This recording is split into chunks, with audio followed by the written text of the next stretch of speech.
Teve um episódio, esse aí você tem que contar até em detalhes, que consta naquela entrevista que você deu, naquela famigerada entrevista que depois você vai até a gente mencionar. tem imagem, eu separei a imagem lá aqui. na frente, mas aí teve o tal jantar que tinha a presença do Aristóteles Onassis, com a Jacqueline Onassis, antiga Jacqueline Kennedy, esposa do John Kennedy.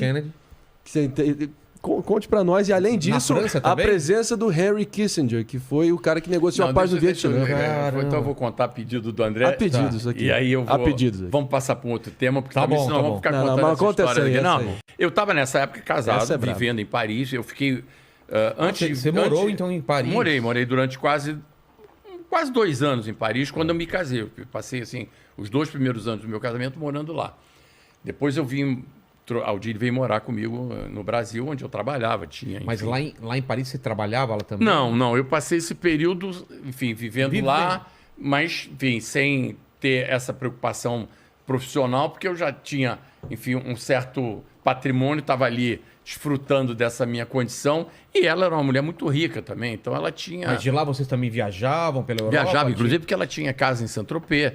E aí nós íamos não para casa dela, porque era nossa casa, então era minha casa. Aliás, primeira vez que eu me dei conta de que eu estava casado foi quando eu chego em Paris com ela, depois de ter assinado. Porque nós nos casamos formalmente, no papel. E eu chego em Paris e eu estava indo pela primeira vez para a casa dela, que era minha casa, né, a partir daquele momento. Mas era difícil na minha cabeça fazer aquela coisa, agora eu tenho uma casa, uma vida em Paris e tal. E aí, quando eu desembarquei em Paris com ela, eu me recordo que no prédio dela, ela morava num prédio bonito ali no Bois de Boulogne, e em frente ao Parque Bois de Boulogne, e eu cheguei, ela tinha uma empregada, uma espanhola, chamada Emília, que fazia umas tortilhas espanholas maravilhosas. E quando eu cheguei, ela vira isso para mim e diz assim: Buenos dias, patrão. E aí eu digo, eu sou o patrão. Quando ela me chamou de Buenos dias, patrão. Eu digo, aí é que a minha ficha caiu, que eu digo, realmente eu me casei com essa mulher. E olha, a ficha cheguei aqui em Paris. A ficha caiu, não faz nem sentido para a geração nova. O que a ficha caiu, né? Por causa do por causa do orelhão, né? Do orelhão, não, ainda peguei. Mas enfim. Fim do orelhão. E aí eu fiquei morando lá em Paris e tal, e aí rapidamente eu me esforcei, e eu também tenho um certo talento e aptidão para aprender idiomas, mas acabei aprendendo a falar francês e falo hoje menos bem, mas na época que eu estava lá, obviamente que eu... Desenrolava tudo. Não, eu falava muito bem e sem sotaque nenhum. Todos os franceses diziam, como é que você fala tão bem francês e tal? E é uma língua muito bonita, né? Então, acho demais. Eu tirava muita onda falando francês. Eu acho que eu herdei essa facilidade fonética dele. Mas enfim. E aí um dia nós fomos convidados para ir a um casamento do... como era o nome dele? O Davi Rothschild. Que ele era o filho do principal Rothschild da família Rothschild e tal. E o casamento dele, ele ia casar com uma italiana chamada Olímpia, que também vinha de uma família nobre e tal. E ela, a Odile, a minha mulher na época, ela era muito amiga do Davi, e o Davi mandou o convite para o casal, né? Odile e Paulo Marinho, e era um garden party no castelo dele, o Château de Ferrières, que era um dos castelos mais bonitos da França. E esse castelo, inclusive, depois do casamento, eles doaram esse castelo para o governo francês como parte de pagamento de impostos da família Rothschild. Nossa, caramba! Então, esse castelo hoje, eu acho que ele tem visitação pública lá. Mas o casamento foi no castelo. Tá. E aí era muito curioso, porque você chegava no casamento, tinha um corredor imenso dentro já do castelo, e os noivos e os pais dos noivos lá no final desse corredor, e tinha um sujeito, que eu não sei o nome dessa pessoa, deve ter um nome, depois eu vou procurar na internet. Você recebia o convite, essa figura tem um nome para descrever esse ofício. Ele pegava o convite, ele te anunciava em voz alta e batia um bastão. Nossa. Um cajado. Um cajado assim no chão, e ele anunciava, Monsieur e Madame Marignot. E aí você ia nesse... O trabalho dele era anunciar o nome dos convidados. E aí você se dirigia aos noivos e aos pais dos noivos, nesse corredor imenso, e lá você cumprimentava. E aí entrava no castelo e ia para o jardim do castelo, onde realmente estava acontecendo o casamento. E aí ela, o dia estava mega elegante, eu mega embecado na época, de black tie, aquela coisa toda. E aí, quando deu assim 8 horas da noite... Tipo James Bond, né? Cenário James Bond. É por isso que eu idealizo tanto. Eu cheguei para ela e disse assim, vamos jantar hoje, enfim, vamos fazer uma noitada, a gente tá tão bem, tão... Né?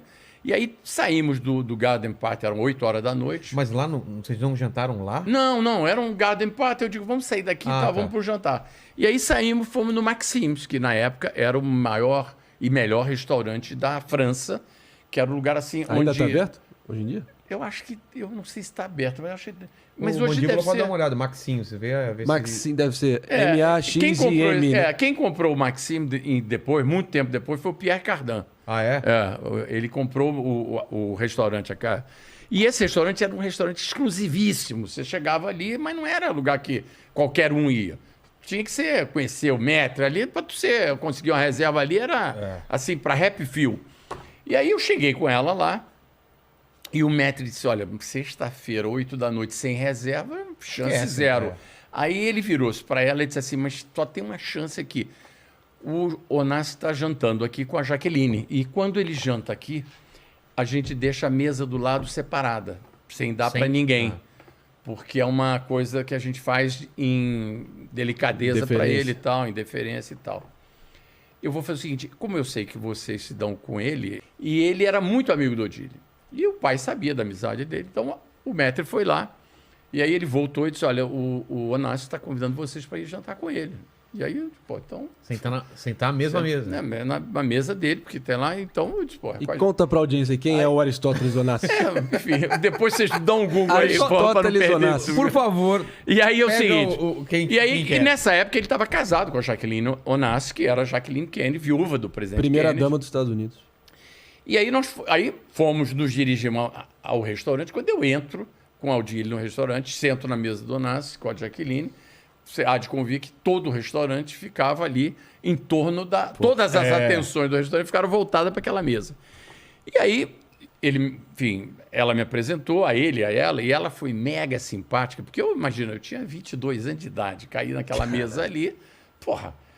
E eu não bebia nessa época nada, como, aliás, não bebo até hoje, mas bebo hoje talvez uma taça de vinho, mas eu não bebia nada.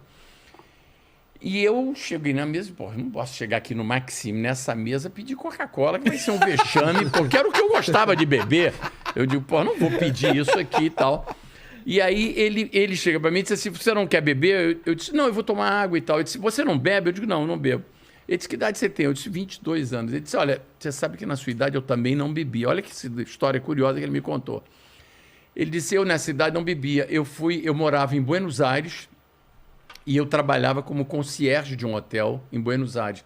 E era muito frio a cidade de Buenos Aires no inverno. E eu comecei a beber para me aquecer no inverno. E foi por esse motivo que eu comecei a beber. Depois, obviamente, Paulo, eu consegui descobrir os prazeres da bebida refinada, mas é isso muito tempo depois. E eu não tinha ideia de que o Onassis tinha tido uma vida passada por Buenos Aires. E ele me contou a história que eu achei maravilhosa. E obviamente que eu estava tenso ali naquela mesa, qualquer... Pelo amor de Deus. Com 22 anos, como o André Marinho fala, saindo da Miguel Lemo. Vai cortar uma cai ali no Maxime, sentado com Aristóteles Onassis, com a Jaqueline eu tava tremendo aqui para cortar o bifão aqui. Realmente é uma história para... Você não vai lembrar o que foi comido lá? Não me lembro, mas enfim, foi uma conversa maravilhosa. A gente já pensou? Foi um jantar agradável, que do meio para o final eu relaxei e aí ficou uma coisa mais tranquila para mim. A ponto Mas você bebeu? Não, fiquei tomando água. Ah, é? Eu não tive a coragem de pedir Coca-Cola. Mas fiquei, porque ia ser o vexame ali, né? Mas não bebi vinho. Acho que o cara nem ia ser eu nem gostava do vinho, nada. Eles tomando vinho, eu tomando água. Bom, e aí quando nós saímos do jantar, acabou o jantar, ele disse assim, vocês estão de carro? Eu digo, não. Ele disse, então eu vou dar uma carona. Para onde é que vocês vão? A gente ia para uma boate chamada Privé, que ficava ali perto do Maxime. Ele disse, não, eu deixo vocês lá. Aí, quando nós estamos caminhando para a saída do restaurante, naquela época, e até hoje, a França, ela tem uma característica da configuração? Existe uma coisa lá chamada os paparazzis, que foram os paparazzis que mataram precursores, que perseguiram Essa Lady Di. Os paparazzi na França, em Paris, são uma instituição. Imagina, então ele disse assim para mim, vamos fazer a felicidade dos paparazzi. Eu digo, o que você sugere? Ele disse assim, você me permite eu sair do restaurante? Porque quando nós abrimos a porta do Maxime, tinham assim... Eu vi aqueles flashes na minha cara, tinha uns 50 paparazzi na porta do Maxime, esperando a saída deles, inclusive, porque eles eram o casal VIPs. O casal naquele momento. Bom, aí eles diziam, vamos fazer a alegria dos paparazzi. Você me permite de eu sair do restaurante de braço dado com o Odile e você sai com a Jacqueline? Eu digo, claro. Pô. Cara. Aí, pá. Nossa, vai ser o comentário do... E aí saímos. A distância entre a porta do restaurante e o carro era mínima, era uma calçada. Sei. Mas nesse período da calçada eu vi assim, paparazzi brigando, caindo na calçada e tal, para fotografar. E ele entrou no carro com a Odile, eu entrei logo na sequência com ela e tal, dei lugar para que ela entrasse primeiro e tal. E aquilo ali, aquelas fotos voaram o mundo, né? Onde é que entra o Kissinger na história? Não, a história do Kissinger foi antes, foi uma outra história que, enfim... Outra história. No outro podcast a gente vai contar. Não vai ser nesse, não.